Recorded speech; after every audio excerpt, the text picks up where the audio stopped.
Allah subhanahu wa ta'ala mentions a way in Holy Quran by which an enemy can be converted into a friend. Allah says in Holy Quran, وَلَا تَسْتَوِي الْحَسَنَةُ وَلَا السَّيِّئَةُ, and not equal are the good deeds and the bad. idfa' billati hiya ahsan, repel evil by that deed which is better.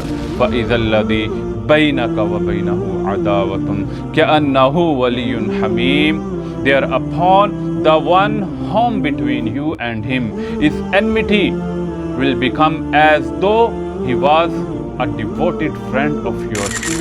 But this quality is not possessed by every person.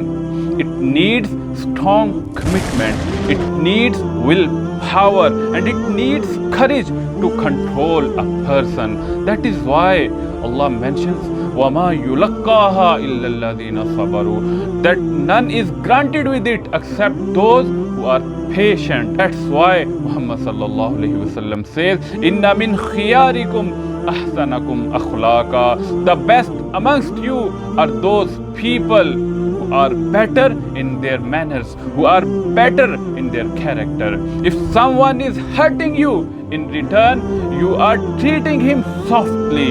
If someone is treating you badly, in return you are treating him with smiling face. By the help of this way, an enemy will be converted into a devoted friend. May Allah help us to understand.